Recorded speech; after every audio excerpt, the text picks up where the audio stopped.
Welcome to Discovering. I'm in Munising and we're going diving for a look at some Lake Superior shipwrecks. In Munising, or in the Alger Underwater Preserve, there's probably 35 different shipwrecks, but we have 7 sites that we actually dive. That's all tonight, so sit back and put your feet up. It's Monday night and time for Discovering. The secret streams that flow beneath the cliffs of colored stone. Forest thick and healthy with birch and pine and oak. Surrounded by the greatest lakes this world has ever known. The black bear's awesome presence as he roams the hills and fields. Call of the timber wolf, the loon's lonesome trill. The eagle soaring high above, the trout lies deep and still. These are what I treasure, the only way I measure feelings that I have for this fine land. There is so much to discover when you're a long-time lover of northern Michigan.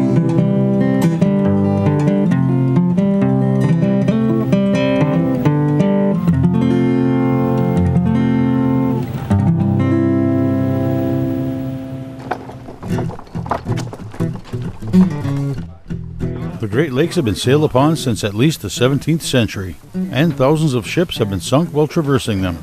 Many of these ships were never found, so the exact number of shipwrecks in the Great Lakes is unknown. Estimations range from 6,000 to 25,000 ships and 30,000 lives. Michigan is considered a world-class destination to explore shipwrecks and ranks among the top 10 states in number of certified divers.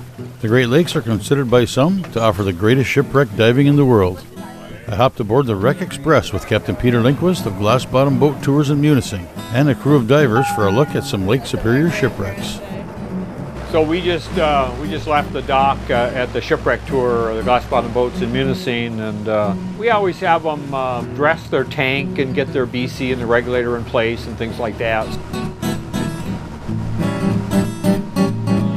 We came out here with a dive group, and we're getting ready to put everybody in the water. This marks the tugboat. So what we're going to do is we're going to back right up to it, and Jolene is going to hook the tugboat for us. Got it? And then they normally put on their wetsuits or dry suit and kind of get ready, but not too ready, because they have to suffer through our orientation. Once we get to the wreck, we like to tell them a little history of the wreck, etc. So anyway, welcome aboard the Wreck Express. I want to thank you all for coming and all of that, and I'm sure you're going to enjoy your diving and stuff. This is right now we're on the wreck of the Stephen M. Selvig.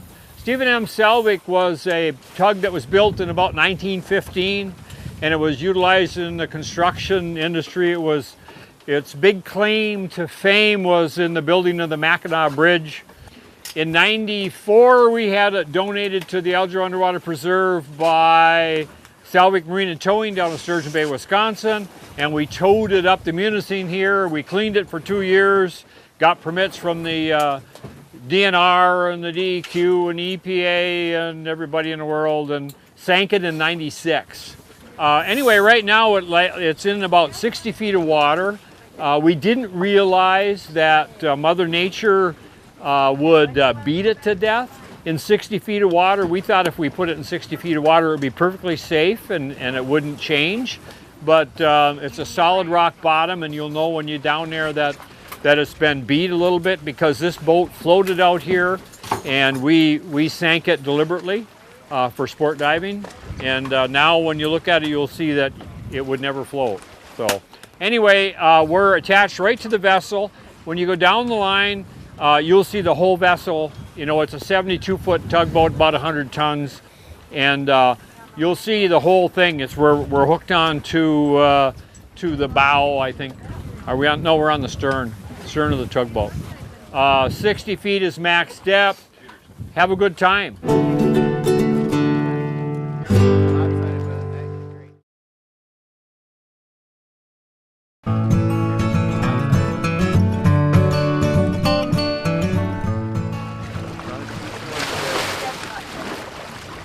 So the Stephen M. Selvig was kind of interesting. We as a preserve realized we had an issue in that we have the wreck of the Smith Moore, which is at 80 feet to the deck, 105 to the bottom, and we're going to dive that next today.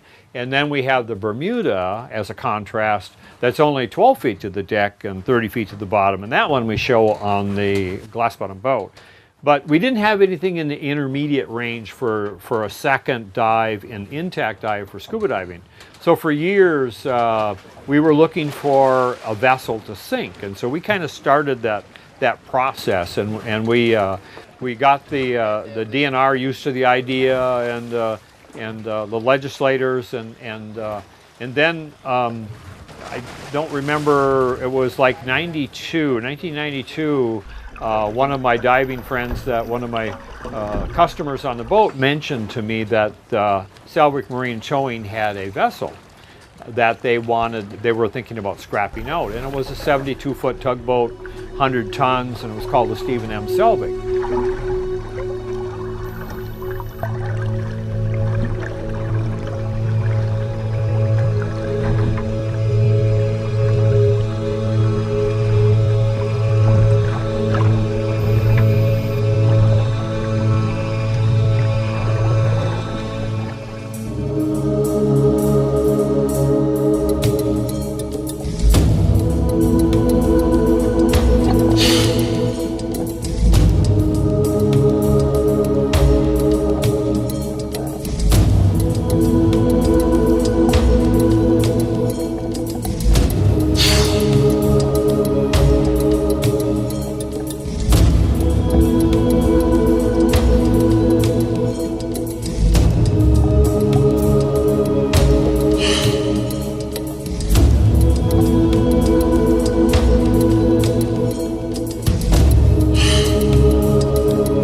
Approached Selvig Marine and Towing down in Sturgeon Bay, Wisconsin, and lo and behold, we got the vessel for $1. We were able to tow it up to Munising. We did that over a 6 or 7 day period, and then we sat it at the city dock. We wintered it here in Munising, and we had divers after they had dove with us all summer long. We'd have them go over in the afternoon or whatever their time off, and then they would clean the tugboat. And so we got the thing all cleaned up, got our permitting all done with the state of Michigan, and we sank the Stephen M. Selvig back in '96, Memorial Weekend, and it was the first vessel sank in the preserves, and the only one actually to date that wasn't an accident.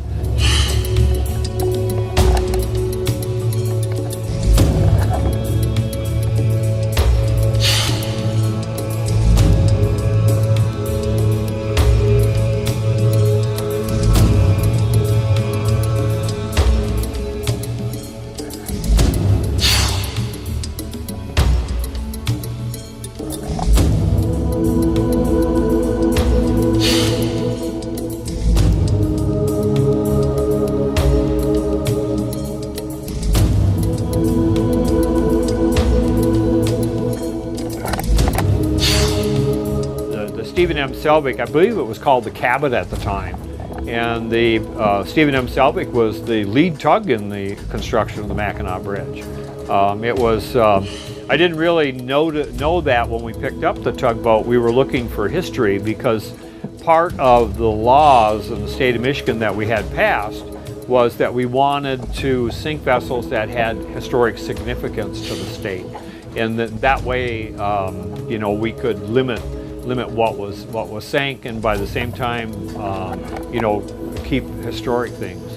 We also designed the law, which is changeable, of course, if things need to be, so that each preserve could sink one vessel for sport diving. To date, no other preserve has sank a vessel deliberately for sport diving that wasn't an accident. The only other one in the state of Michigan that was sank is the Coast Guard cutter Mesquite up in the Keweenaw, which is also a preserve.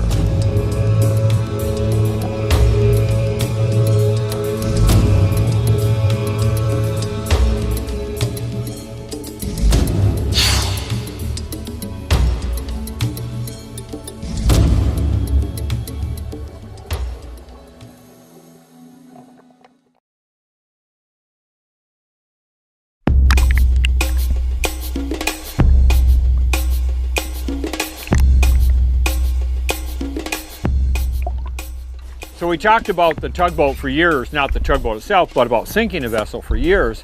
And then finally, we were talking to legislators, and we found out that if we passed the law requiring or allowing a vessel to be sank in each preserve, then the DEQ basically had to come up with an idea as to what to do to allow that. So we passed a law in the state of Michigan that allowed a vessel to be sank in each preserve. So from that point on, all of a sudden, it's like, okay, we have this tugboat, 72 feet long, we're going to sink it in the Algernon Water Preserve. How do you want us to do it? What do you want us to do before we sink it? They did nothing. We wrote a plan. We came up with guidelines about how to do it. They came up and looked at the tugboat while it was at the dock and went through it, and yep, looks good to us. And then what they did was they made me sign that everything was done according to the plan. All right, so now we just finished the dive on the Stephen M. Selvig, and we accounted for everybody, and now we're headed over to the second dive site, which is going to be the Smith Moore.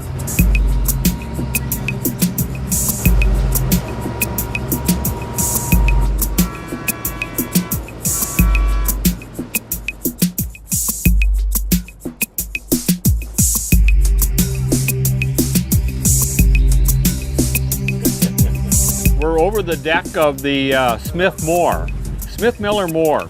Back Friday the 13th of July, 1889. The Smith Moore left Marquette Harbor with a full load of iron ore, and she was a 237-foot, three-masted steamer. So she had sails, and she had a very underpowered steam engine. I think her steam engine was 300 horsepower. This boat has 600 horsepower. So you can imagine it's 237 feet long, full of iron ore, headed downbound. You get into a sea or a strong wind, you got problems. Trying to keep the head into the wind. And anyway, she left Marquette Harbor. By midnight, she was north of Grand Island by 10 miles in a dead fog, and she got involved in a bow collision with the James Pecans. And the Pecans was a similar vessel, similar size, and it continued on its way to Marquette because, the captain figured that they got two pointy bows and they hit each other, they just slide off each other and everything. Well, that didn't quite go. And then what happened was the bow was actually split on the Smith Moore. And the MM Drake, which is now a sunken vessel down in Whitefish Point, came and took the Smith Moore in tow. And then by 6 a.m. in the morning, the MM Drake had the Smith Moore coming into the harbor here. And old George Pryor was sitting in the lighthouse, and he was the lighthouse keeper.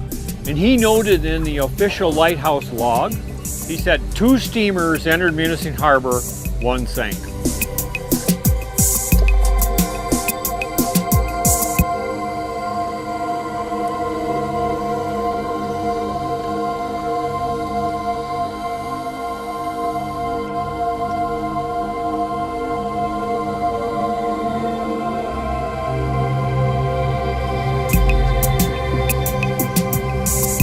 Today it's in 70 feet of water to the deck. It's still about 120 to the bottom if you like if you're up on the bow.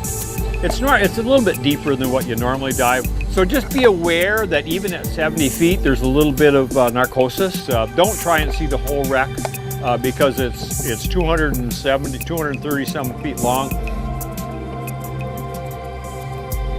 When you get down to about 50 feet, it just opens right up, and you can see the wreck. We are attached right now to the to the engine at the stern of the vessel is where we're attached.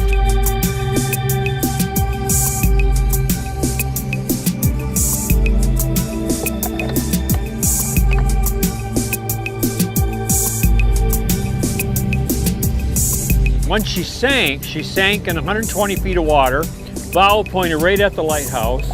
3 masts were still out of the water in 120 feet. So that shows you how big of a vessel it is. It was just huge. About a month or so later, they had a hard hat diver come up from Chicago. So he basically just shinnied down the mast, and they determined that the damage was pretty severe on the bow, and also that the cargo really wasn't worth that much. So they decided just to tear down their mast and let her lie. So that's what they did.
Dive charters from Shipwreck Tours is a weekend situation. My son actually runs a dive charter for for 2 people, a minimum of 2 people during the week. But on the Wreck Express here, we're licensed for like 17 divers, but we put 12 on because that's where we're comfortable. And we take out divers on weekends. It's a fun business. Back about 25 years ago, I used to take out fishermen and divers, and we had to make a decision because it seemed like whenever I had divers, I had fishermen and blah blah blah. And so we ended up going for scuba diving, and we've been in that business ever since. But that was actually the beginning of the glass bottom boat because we had a lot of people that were interested in shipwrecks at the time, and every place I went, people asked me about shipwrecks. So we tried to figure out how to show people shipwrecks, and the glass bottom boat ended up to be what we did. And so we've been operating the glass bottom boat now for like 25 years. We take certified divers out. We don't teach diving, and basically on this boat we basically do divers that come with a shop, part of a group. We take onesies and twosies on the other boat, but we still don't certify diving. What you do is you have to learn how to dive where you live, basically, and then get certified. And then quite often you'll find that anywhere in the Midwest that those divers will come up and visit Munising, and we're normally the dive charter that they will use. I've had many divers start off by taking the glass bottom boat tour, and in the process they kind of get introduced to shipwrecks. And then what happens is they'll ask us, well, how do we get certified to dive? And so then we ask them where they're from. We 90% of the time we know of a dive shop that's in their area, and we recommend that dive shop, and then from that point on, you know, we might see them the next year on the dive boat because they rode the glass bottom, which is very interesting. Munising is, along with Alpena, is the first two underwater preserves in the state of Michigan. That happened, I think, in 1981, and we both got legislated in within a month of each other. And basically what it is, it's protection for shipwrecks so that you can't take anything. And our motto on diving is the same as what they do now in parks. We always say that, you know, leave only bubbles is what we like to say, you know. Take only pictures and leave only bubbles. That's why we're a preserve. In Munising, or in the Alger Underwater Preserve, there's probably 35 different shipwrecks, but we have 7 sites that we actually dive. We show 3 on 3 different sites on the glass bottom, but we show 2 shipwrecks on the glass bottom, and then on diving wise, we show like 7 different dive sites for diving, and we go as far as Osable Point and dive the shipwreck of the Kiowa. And also at Spray Falls, we don't dive it, but we stop and talk about it. There's a shipwreck there that had the biggest loss of life, and I believe that was in 1860 something. It was the wreck of the Superior, and they lost 29 people on that wreck. The shipwrecks here in the preserve, most of them didn't have a loss of life. A lot of them crashed into the rocks or caught fire in the process of getting out of the harbor or things like that. And so there was a minimum loss of life as far as the shipwrecks are concerned. Well, that's it for tonight. If you'd like to keep tabs on what's coming up on Discovering or see where we've been, go to 906outdoors.com. Thanks for watching, and we'll see you next week right here on Discovering.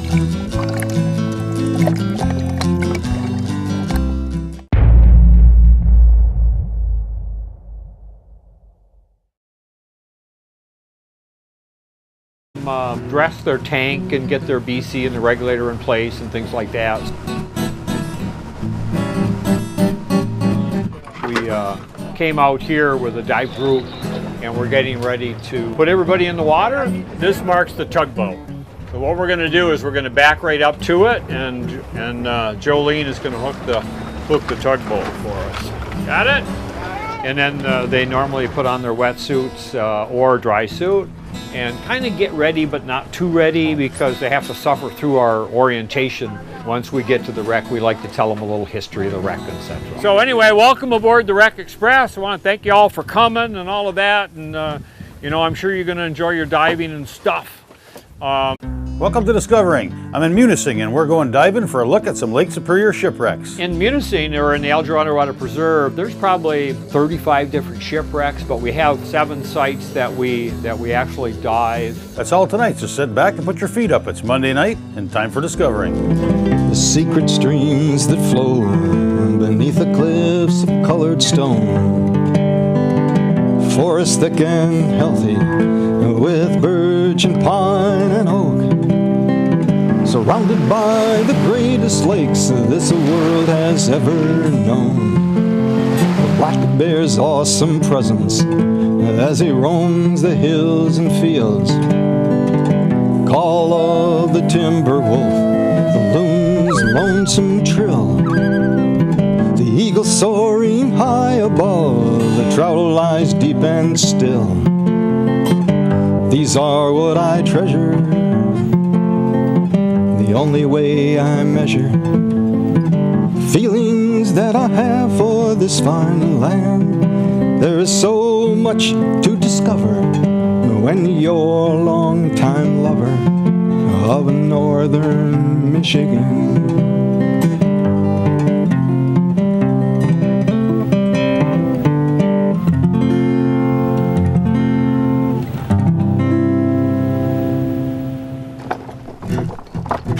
This is, right now we're on the wreck of the Stephen M. Selvig. Stephen M. Selvig was a tug that was built in about 1915, and it was utilized in the construction industry. It was Its big claim to fame was in the building of the Mackinac Bridge. In '94, we had it donated to the Alger Underwater Preserve by Salvik Marine and Towing down in Sturgeon Bay, Wisconsin, and we towed it up the Munising here. We cleaned it for 2 years, got permits from the DNR and the DEQ and EPA and everybody in the world, and sank it in '96. Anyway, right now it's in about 60 feet of water. We didn't realize that Mother Nature... The Great Lakes have been sailed upon since at least the 17th century, and thousands of ships have been sunk while traversing them. Many of these ships were never found, so the exact number of shipwrecks in the Great Lakes is unknown. Estimations range from 6,000 to 25,000 ships and 30,000 lives.